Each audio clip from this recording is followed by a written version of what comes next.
Hello mga kasari-sarites ko dyan. Kamusta po ang inyong mga benta ngayong tanghali? Medyo inaantok na ako kasi wala masyadong bumibili maliban sa mga motor na dumadaan sa harapan ng aking tindahan.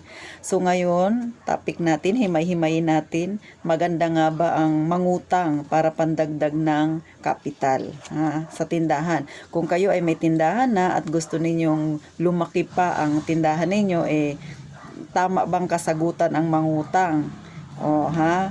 Eh, ito ay ayon sa experience ko lang naman. Dahil ako ay nagsimula sa 20,000 lang na kapital, alog-alog pa noon ang aking tindahan. Pagkalipas ng 2 linggo, nadagdagan muli ang aking puhunan. Dahil nangutang ako, hindi ko siya ikinahihiya kasi doon naman nagsimula talaga ang aking tindahan. Kasi gasino lang naman ang 20,000. Ano lang bang mabibili mo niyan, di ba? Ang layo-layo pa namin dito sa Manila. Kami ay nasa Palawan. Binabarko ang mga paninda. So, mahal ang mga paninda na galing dyan sa Manila.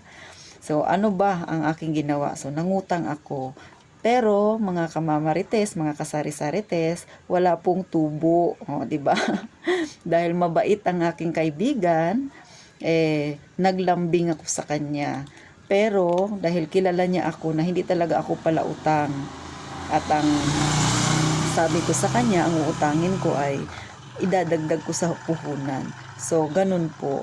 Pinautang niya ako ng walang kapalit ng walang tubo o interest. Basta ibalik ko lang daw sa tamang panahon na pinag-usapan namin.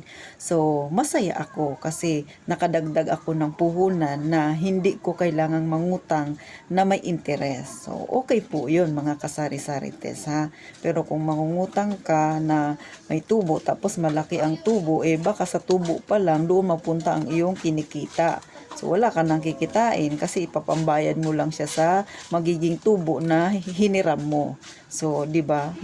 Okay lang sana kung yung hihiramin mong pampuhunan, maliit lang ang tubo. Sabihin natin mga 2%, di ba? Okay yun. Kung nasa 10%, ang tindahan 10% lang din ang tubo mo. So, medyo mabigat Pero nasa sa inyo na lang yan kung papatulan nyo yung ganun. Pero depende rin yan sa location ninyo. Kung talagang kayo lang yung tindahan, lahat doon sa inyo ay namimili, kaya yun. Pero kung katulad sa amin na magkakatabi-tabi kami dito, tapos manghihiram ka ng pera, idadagdag mo sa puhunan, bago ganun kalaki ang interest, ay tingin ko babagsak ang tindahan Ganun po Tingnan nyo rin yung area ninyo, tingnan nyo rin kung mabenta ba, talaga bang kakayanin ng inyong tindahan Nasa sa inyo pa rin po. Pero kung marami ng tindahan, tapos mangungutang kayo, bago ganun kalaki yung interest, ay baka mahirapan po kayo. Imbis na kumita kayo, lulubog ang inyong munting negosyo. So next, anong aking isa pang naging pandagdag kapital? Nung naibalik ko na yung aking puhunan doon sa kaibigan ko kasi nasa almost 3 months lang ang usapan namin. Binalik ko kasi kailangan niya So ganun, binalik ko yun sa kanya nang walang anumang tubo. Syempre, mababawasan ulit yung aking kapital kasi 3 months, gasino lang ba yun, di ba? So, ang ginawa ko, kung sa inyo, sa lugar ninyo, uso yung katulad ng card or life bank, naranasan ko din po yan, Pero ako kasi nakiangkas lang ako sa mother ko. Si mother talaga ang nanghiram doon, pero ako nakiangkas lang ako. So, sa akin, 5,000 lang naman yung hiniram ko. So, sa 5,000, sa life bank kami humiram. Sa 5,000, 250. Lingguhan naman ang bayad noon, lingguhan. Tapos, 23 weeks mo siyang babayaran. Tapos, ang aking binabayaran, ang 5,000 ay 250 lang ang aking binabayaran. So, si mother naman kasi, siyempre, kasi doon sa mga ganyan, may ano yan sila, may parang savings yan sila. Pero dahil ako'y nakiangkas lang kay mother, so wala akong savings. Ang binabayaran ko ay puhunan lang tsaka yung maliit niyang interest. So, sa 5,000 250 lang kada linggo. So, magaan siya. Pero dapat, pag nanghiram kayo ng pera, nangutang kayo sa mga ganyan, na mga pautangan, doon nyo talaga ibili sa paninda kung saan siya nakaukol. Kasi pag ginastos nyo yan, mahirap din magbayad ka. Tapos, hindi kumikita yung pera, bibili mo ng pansarili mo, nako, masakit sa ulo, di ba? Pero pag binili mo yan ng paninda, nagkatubo, parang baliwala lang siya sa'yo, yung nautang mo, di ba? Tapos makikita mo maganda yung tindahan kasi puno siya, kahit na maliit yung tindahan mo pero puno naman ang paninda, maganda sa paningin, maganda sa mata, at saka madadagdagan pa ang iyong kita, di ba? Kasi nga yung mga dati na wala ka, mabibili mo siya. Tapos hindi naman ganun kabigat, 'di ba? 200 kalain mo ba naman sa 5,000 250 lang ang isang linggo, 'di ba? Iaalkansya mo lang 'yun, magkano lang ang araw-araw mo doon. So ganun po. So hindi naman masama ang mangutang, basta magaling kang magbayad para pagkatiwalaan ka. Ang mahirap yung mangungutang ka tapos makikilala ka sa ganun, 'di ba, may sasabihin na lang may tindahan tapos nangungutang, di marunong magbayad.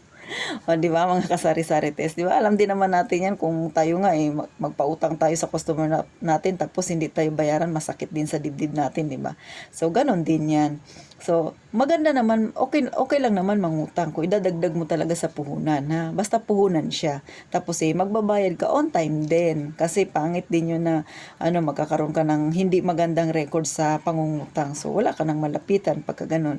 So, yung tindahan ko, nag-umpisa ng 20,000, tapos nadagdagan ng 15K, then naging 35. Pero, ibinalik ko rin yung 15,000 na yun. So, ang nangyari, parang nanghiram lang ako ng pera tapos nagkatubo siya sa akin. Yung tubo na yun, nung ibinalik ko na ang puhunan, yung tubo na yun ang natira ng 15K. So, dinagdagan ko na lang ng dinagdagan, ng utang ako ulit, katulad ng Life Bank or card. Diyan sa inyo siguro meron kayo niyan, ha? Kasi ang alam ko, medyo marami na silang mga branches. Depende sa inyo kung ano yung sasalihan ninyo.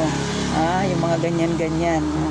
So, isa rin yan sa mga nahiraman ko. So, hindi naman ako nahihiya na sabihin yan kasi totoo naman. Kasi ito ang realidad nating mga mahihirap. Hindi tayo pwedeng mag-survive kaagad na hindi naman tayo kagaya ng ibang mayaman na mayroong ipangkakapital kaagad. Tayo, mag-uumpisa talaga tayo sa zero, di ba? Sa kung ano lang yung ipon natin. Pero gusto nating gumanda-ganda ulit yung paninda natin, medyo lumago-lago, manghihiram tayo. Pero doon lang tayo sa kaya natin na bayaran. Huwag tayong manghihiram na hindi naman natin kayang bayaran kasi baka lumubog din ang ating negosyo. Imbis na kumita ka, ipalubog, paurong, di ba? Sayang yung pinasimulan mo.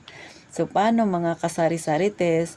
Sana ay may napulot kayo ng kaunting aral sa aking mga ibinahagi sa inyo. Maaari inyong gayahin, maaari din pong hindi. Basta ang inyo lang pakatandaan, pang nanghiram ka, syempre, matuto ka ring magsauli para tayo ay pagkatiwalaang muli ng ating mga pinahiram. Gaya rin ng ating ginagawa sa ating ilang mga customer na pag nangutang sa atin, kailangan nila ring magbayad.